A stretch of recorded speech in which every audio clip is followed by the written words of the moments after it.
사도행전 2장 43절에서 47절의 말씀 마음을 집중하여 함께 봉독합니다.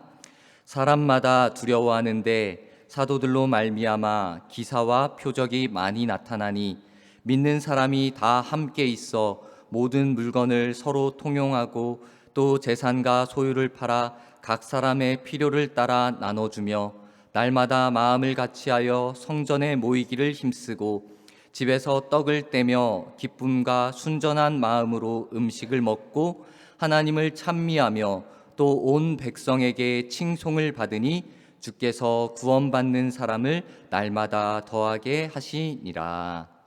아멘. 우리 세상에는 수많은 교회들이 있습니다. 그 교회 안에서 믿음의 사람들이 서로 여러 가지의 모습으로 믿음의 삶을 살아가고 있습니다. 우리 또한 지금 이 시간 공항교회라는 이 교회 안에서 예배 드리고 있는 것입니다. 우리가 건물 안에 들어와 있지만 교회는 단순한 건물이 아닙니다. 하나님을 믿고 예수님을 구주로 고백하는 구원받은 이들이 모이는 장소입니다. 다시 말해 교회는 믿음의 공동체입니다. 그런데 이 공동체이지만 세상의 모임과는 분명히 차이가 있습니다. 이 교회 안에서 친목을 나누기 위함이 아니라 정신과 인격을 수양하는 그러한 모임도 아닙니다. 교회는 우리가 오직 예수 그리스도를 믿음으로 그 구원받은 믿음의 사람들이 아버지 하나님을 섬기는 믿음의 공동체가 되어지는 것입니다.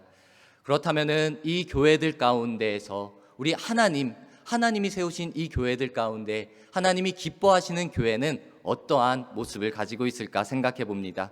여러 가지로 사람들은 정의 내리고 하나님이 기뻐하시는 교회가 이러한 교회가 아닐까라고 생각할 수 있지만 오늘 제가 아주 기본적인 것들로 하나님이 기뻐하시는 교회는 어떤 모습일까 한번 생각해 보았습니다. 먼저는 건강한 교회가 하나님께서 기뻐하시는 교회입니다. 우리가 걸어가다 보면은 주변의 사람들을 볼 때 특별히 남자들 덩치가 조금 있고 근육질의 몸을 본다면은 그 사람을 보면서 와, 저 사람은 참 건강해 보인다, 병치레도 없을 것 같다라는 그러한 생각을 할 때가 있습니다. 그런데 그 사람의 겉모습만을 보고 몸의 모든 상태를 우리가 파악할 수는 없습니다. 몸이 근육줄이고 매일같이 자기 몸을 아끼며 관리하는 사람이라 할지라도 그 안에서 병이 시작되어지면은 그 병으로부터 자유로울 수가 없습니다. 병을 다 자기의 몸으로 물리칠 수가 없는 것입니다. 건강이라는 것은 정신적으로나 육체적으로나 아무 탈이 없고 튼튼한 상태를 말하며 그것이 정상적으로 중요한 제대로 된 기능을 하는 상태를 말하는 것입니다. 만약 내 몸 겉모습은 튼튼해 보일다 할지라도 그 몸에 병이 들어있다면 그 기능은 제대로 하지 못할 것입니다. 건강한 상태가 아닌 것입니다. 교회도 마찬가지입니다. 교회도 정말 크고 정말 목사님이 좋고 정말 모든 것이 좋게 보인다 할지라도 그 안에 제대로 된 기능을 하지 못하고 문제들이 있다면 하나님께서 기뻐하시는 교회가 되지 못할 것입니다. 교회에서 믿음의 생활을 하는 우리들이 정말 하나님 앞에 내가 문제가 있는데 이 문제를 덮어놓고 그냥 간다면은 하나님이 원하시는 방향이 아닐 것입니다. 하나님 앞에 드러내는 것입니다. 하나님 앞에 내어놓는 것입니다. 그로 말미암아 해결받는 것입니다. 우리의 문제를 해결받고 이제 건강하게 되어서서 내 역할을, 성도의 역할, 그리스도인의 역할을 잘 감당하는 것, 그로 말미암아 교회가 더욱더 건강하게 나아갈 수 있는 것입니다. 이 건강한 교회를 하나님께서 기뻐하십니다. 또한 사랑이 넘치는 교회를 하나님께서 기뻐하십니다. 우리가 하나님을 표현하는데 사랑이라는 단어를 빼고 하나님을 온전히 완전히 설명할 수가 없습니다. 사랑은 하나님께서 우리에게 주신 계명인데 그 사랑으로 우리는 자유함을 누릴 수 있어야 합니다. 교회가 많은 선한 일, 좋은 일을 사회적으로, 세상적으로 그리고 교회 안에서 감당한다 할지라도 그 안에 사랑, 특별히 하나님의 사랑이 없다면은 그것은 힘을 잃고 그것은 아무것도 아닙니다. 우리가 흔히들 말하는 사랑장이라고 부르는 고린도전서 13장의 말씀을 생각해 봅시다. 방언을 한다 할지라도 그 안에 사랑이 없으면은 울리는 꽹과리와 같을 것이요, 예언을 말하는 능력이 있다 할지라도 사랑이 없으면은 아무것도 아니요, 너희가 구제를 행한다 할지라도 사랑이 없으면은 아무 유익이 없다라고 분명하게 사랑에 대해서 강조하고 있습니다. 이처럼 사랑이 중요합니다. 사랑이 우리 믿음의 핵심이 되어지는 것입니다. 그렇기에 우리는 이 신앙생활, 믿음의 생활을 하면서 하나님을 사랑하는 것, 그리고 우리 주변의 이웃, 사람을 사랑하는 것은 참으로 중요한 것입니다. 이것이 하나님께서 주신 계명이기에 지켜야 하는 분명한 모습도 있지만, 우리가 그 사랑의 모습과 그 마음을 잃어버린다면은 앞서 말한 건강한 교회의 모습 또한 잃어버릴 수 있기 때문입니다. 우리가 하나님의 크신 사랑을 받았기에, 그 크신 사랑을 알기에 이 시간 모여 예배하는 것입니다. 그 사랑받은 우리가 하나님을 사랑하고 또한 그 받은 사랑으로 말미암아 믿음으로 우리 함께 동행하는 이들과 풍성한 사랑을 나눌 때 우리 교회가 더욱더 건강한 교회, 그리고 하나님이 기뻐하시는 그러한 믿음의 교회가 되어질 것입니다. 그리고 교회의 사명을 다하는 교회가 하나님께서 원하시고 기뻐하시는 그런 교회가 될 것입니다. 하나님께서는 세계 곳곳에 교회를 세우셨습니다. 그리고 그만 바라만 보고 계시는 것이 아니라 그 교회 곳곳마다, 다 각 교회마다 하나님께서 그 명령, 사명을 주셨습니다. 그 사명, 하나님의 복음을 전하는 것입니다. 안에만 있는 것이 아니라, 그 교회만 건강하게 세워지는 것이 아니라 세상 가운데로 하나님의 복음을 전파하라라는 그 사명을 주셨습니다. 각 교회마다 그 사명을 받았기에 그 사명을 전하는 것에서는 모습의 차이는 있을 수 있습니다. 하지만 분명한 것은 복음을 전파하는 것에서 있어서 사명을 잃어버리거나 그 감당하지 못하는 상태가 되어지면은 절대 안 된다라는 것입니다. 그 사명을 감당하지 못한다면은 하나님께서 기뻐하시지 않습니다. 그 사명이 더욱더 감당되어지고 세상으로 퍼져나갈 때 더욱더 하나님이 원하시고 기뻐하시는 그런 믿음의 교회가 될 수 있습니다. 그렇기에 이렇게 건강한 교회, 사랑이 넘치는 교회, 그리고 사명을 잘 감당하는 교회, 하나님이 기뻐하시는 교회가 되기 위하여서 오늘 우리가 읽은 이 초대교회의 모습, 그 성도들의 모습, 교회의 모습을 통하여서 우리 또한 그 모습을 닮아가기를 결단하는 시간이 되기를 원합니다. 우리 초대교회의 모습이 오늘 말씀에 나옵니다. 앞서 42절에 보면은 그들이 사도의 가르침을 받아 서로 교제하고 떡을 떼며 오로지 기도하기를 힘쓰니라 라고 그 교회 성도들의 모습이 잘 나오고 있습니다. 교회라면은 반드시 가지고 있어야 할 모습들, 그들은 말씀의 가르침을 잘 사모했던 것입니다. 그리고 성도들 간의 교제도, 떡을 떼며 교제하는 것도 애썼던 것입니다. 그리고 하나님 앞에 뜻을 모아 기도하는 모습 또한 가지고 있었습니다. 이처럼 초대교회는 말씀 중심을 붙잡고 기도하는 그러한 믿음의 교회였습니다. 그들은 하나님이 기뻐하시는 모습이 무엇인지 분명히 알고 있었습니다. 하나님을 사랑하고 말씀을 사랑하고 교회를 사랑할 때 좋은 교회, 좋은 교인, 하나님이 기뻐하시는 모습을 소유하게 되는 것입니다. 우리 말씀을 사랑하는 것, 잠언 18장 18절에 13장 13절에도 말씀을 멸시하는 자는 자기에게 패망을 이루고 계명을 두려워하는 자는 상을 받느니라 라고 말씀의 소중함을 우리에게 깨우쳐주고 있습니다. 말씀을 무시하는 자, 말씀을 가볍게 여기는 자는 망하는 길을 가는 겁니다. 패하는 자리로 내려갈 수밖에 없습니다. 하지만 하나님이 주신 계명, 하나님의 말씀을 사모하고 그리고 지키지 않으면 두려워하는 자에게는 하나님께서 상을 허락해 주신다라고 이 잠언의 말씀을 통하여 우리에게 가르쳐 주는 것입니다. 오늘 우리 모두가, 이 예배하기 위하여 모인 우리 모두가 초대교회 성도들처럼 늘 말씀을 가까이하여 하나님께서 기뻐하시는 믿음의 성도가 되어야 합니다. 오늘 말씀의 42절에 오로지 기도에 힘쓰니라, 이 말씀을 항상 마음에 새깁시다. 초대교회 교인들은 기도의 모습을 잃지 않았습니다. 하나님께서는 당연히 기도하기에 힘쓰는 이들을 기뻐하십니다. 오로지 기도에 힘썼다라는 말을 잘 분별하여 해석해야 되는 것이, 이것은 오직 하나님 앞에 기도함으로 내가 모든 것을 걸었다라는 의미가 담겨져 있습니다. 지금 초대교회의 교인들은 편안한 상태는 아닙니다. 오히려 핍박과 환난 속에서 죽음의 위기 앞에 있었던 사람들입니다. 그들은 이 상황을 벗어날 방법을 찾을 때 다른 방법이 없음을 깨달았습니다. 오직 하나님만이 우리를 구원해 주셔야 됩니다. 오직 하나님만이 우리를 구해 주실 수 있습니다. 우리는 그를 위하여 기도할 수밖에 없습니다. 라는 이 분명한 고백이 있었습니다. 오직 하나님만을 소망하고 하나님 앞에 간절하게 부르짖는 기도의 모습을 가졌던 것입니다. 우리가 한번 생각해 봅시다. 물에 빠진 사람이 있습니다. 근데 그 사람은 헤엄도 잘 치고 수영도 잘 치고 그리고 물이 적당하게 파도 쳐서 이 정도면 빠져나갈 수 있겠다 하면서 그냥 열심히 헤엄쳐서 밖으로 빠져나옵니다. 남들의 도움도 별로 구하지 않았습니다.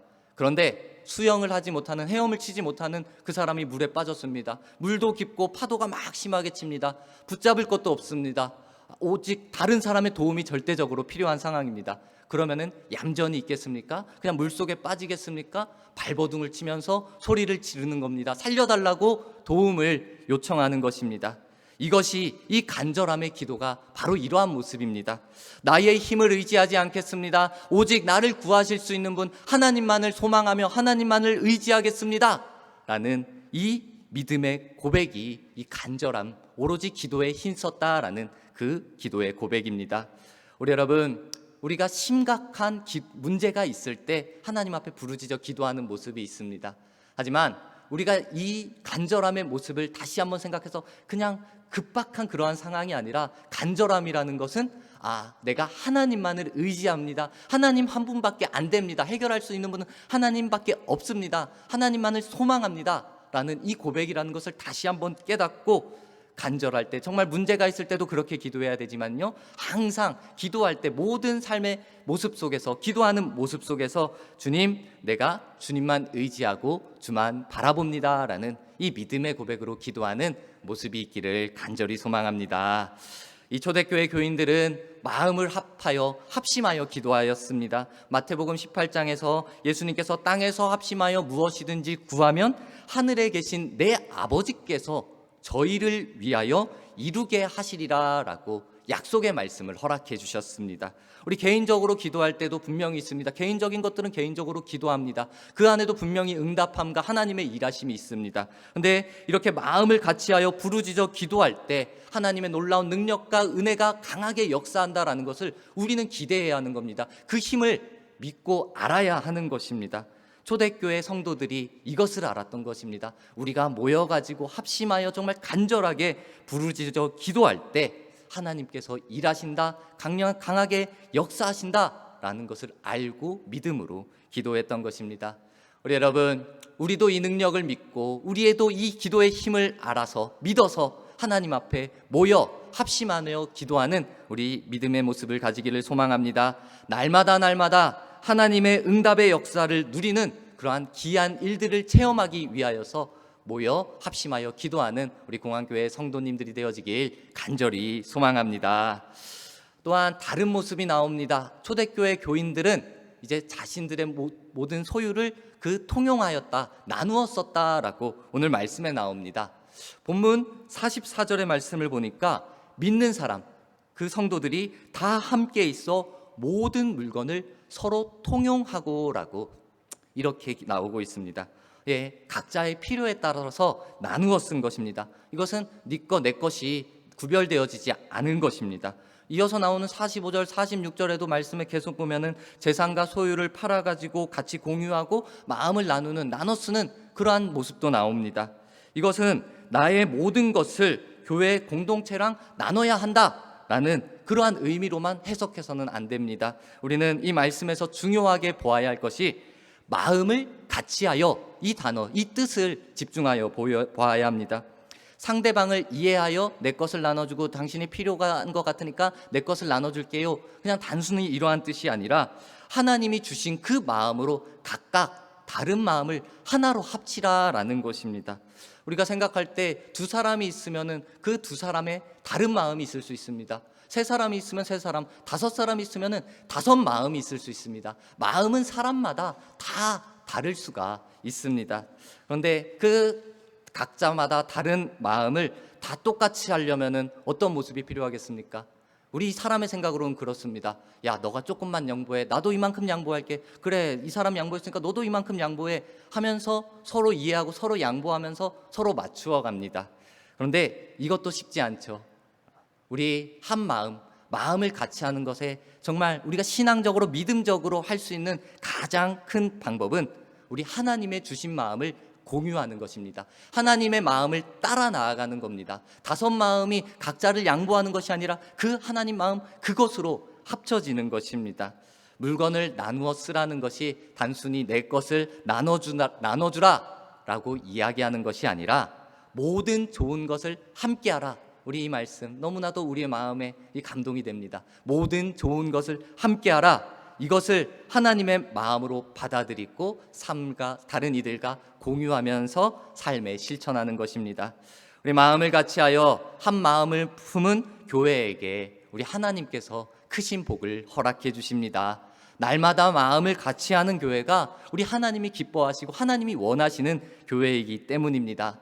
이제 우리 모두가 성령 충만하여 날마다 마음을 같이하고 같은 사랑을 가지고 하나님의 마음 한 마음을 품어 하나님이 기뻐하시는 좋은 교회 그리고 좋은 믿음을 소유한 믿음의 사람들이 되기를 간절히 소망합니다.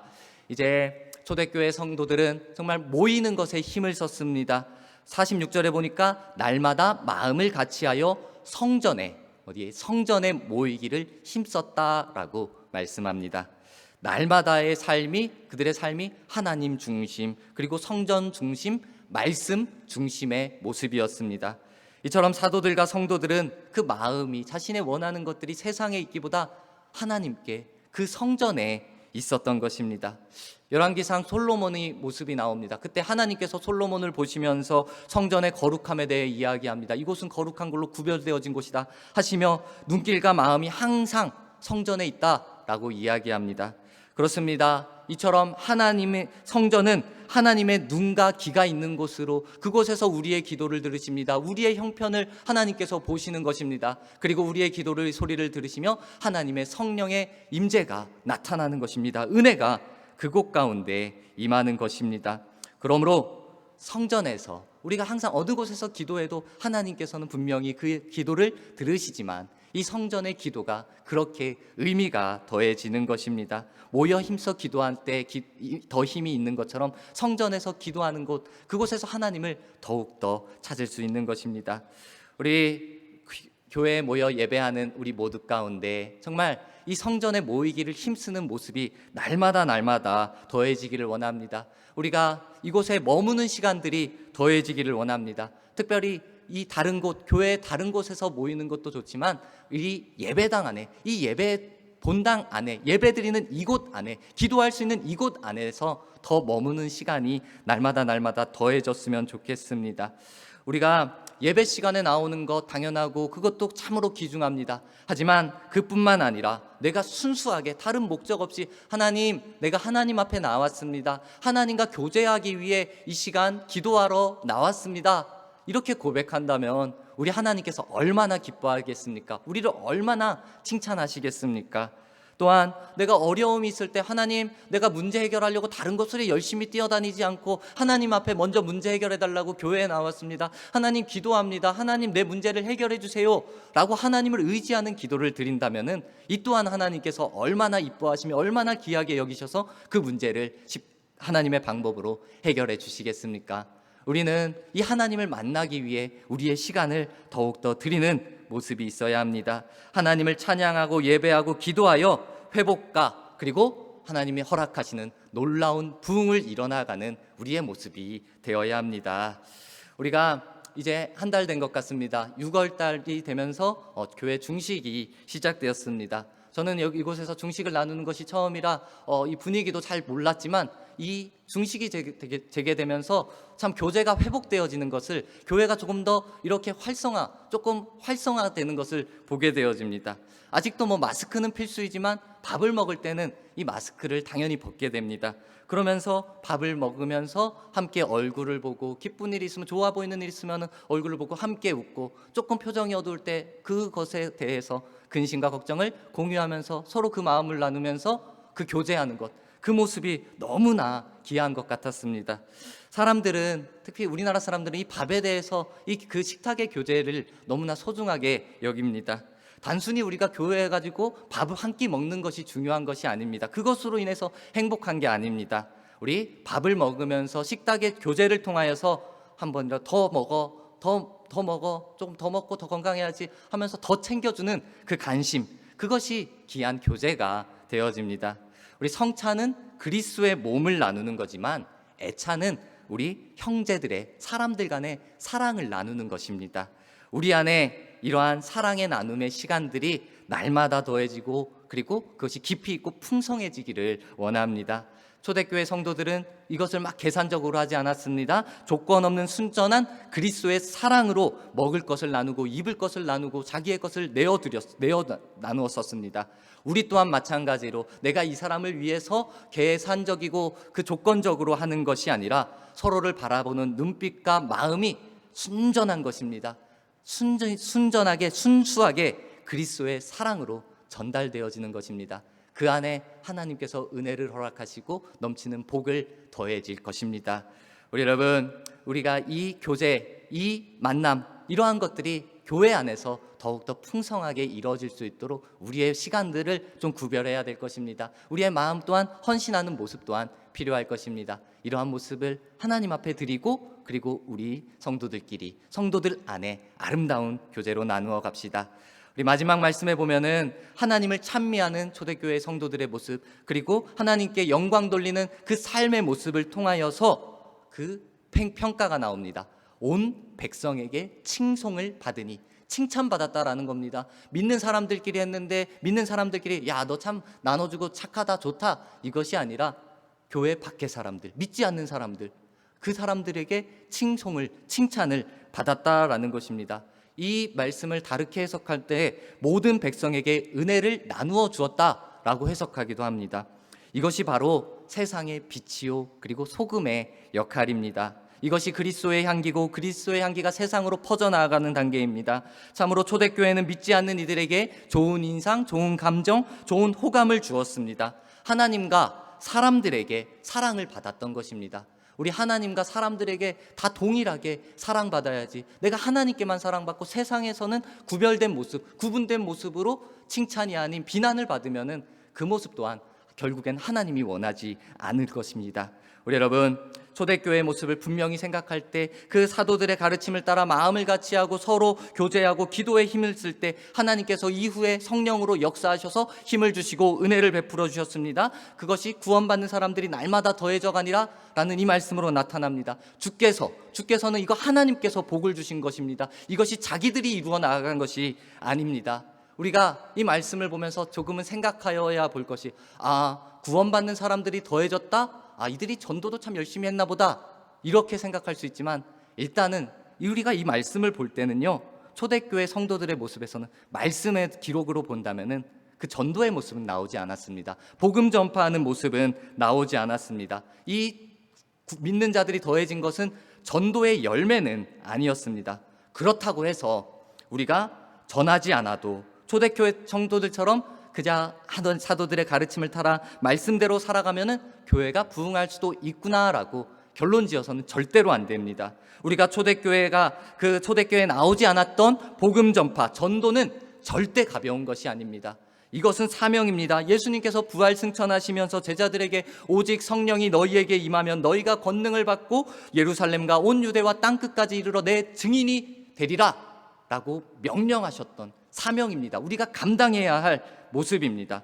전도, 복음 전파, 이것은 우리가 꼭 가지고 이 세상 끝날까지 나아가야 할 믿음의 모습입니다.